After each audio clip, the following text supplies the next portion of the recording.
Session 3. Newton's first and second laws. State Newton's first law.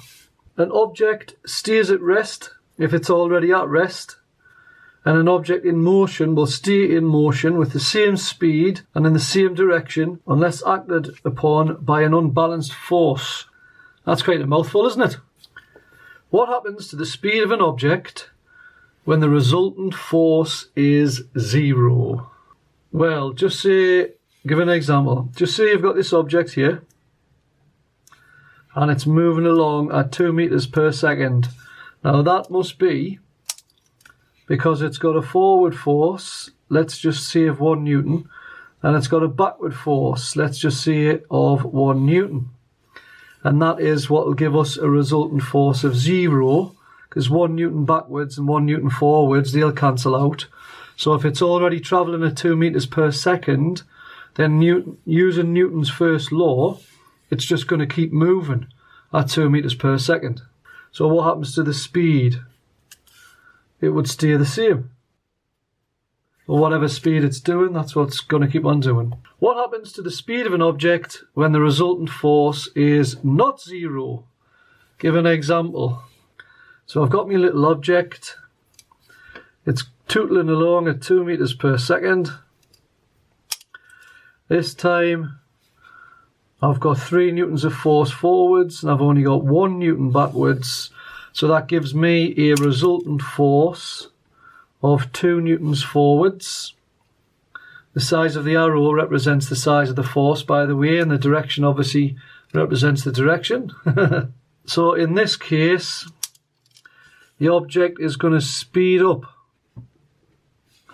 If the resultant force is in the backwards direction, then the object would slow down. Recall the formula for Newton's second law. Force equals mass times by acceleration. A cyclist has a mass of 70 kilograms. If they accelerate at 3 meters per second squared, what is the resultant force? So force equals mass times by acceleration. So that's going to be 70 kilograms times by 3 meters per second squared. So that's 210 newtons. Describe what you did in the core practical investigating acceleration. So you have a little car. It's got some masses on the back. And we pull it with a certain amount of mass.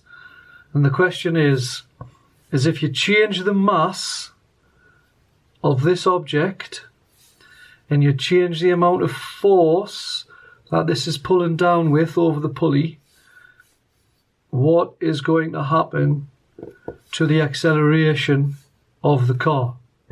That's basically it.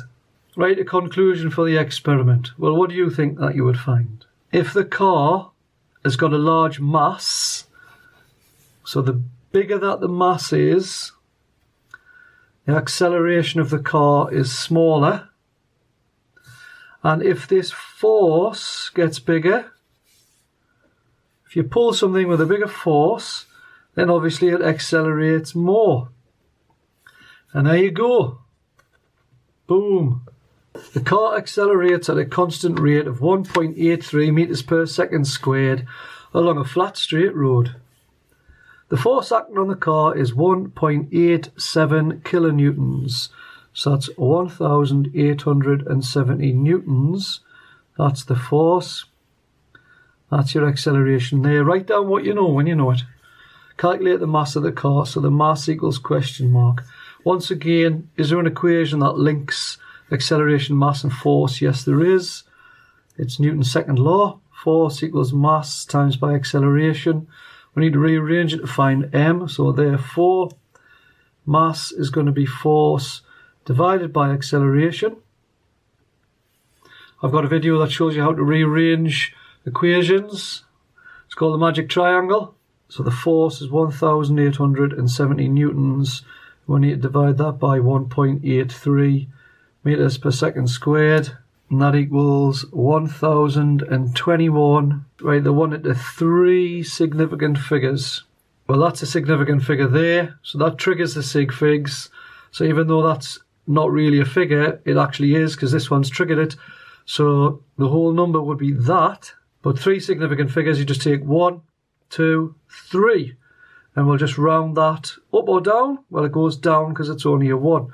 So the 3 significant figures, it's 1020. So I guess really maybe we should cross that out so the examiner doesn't think that you think that's the answer. Figure 3 shows a graph of acceleration against force for 3 trolleys of different mass that are pulled along a runway.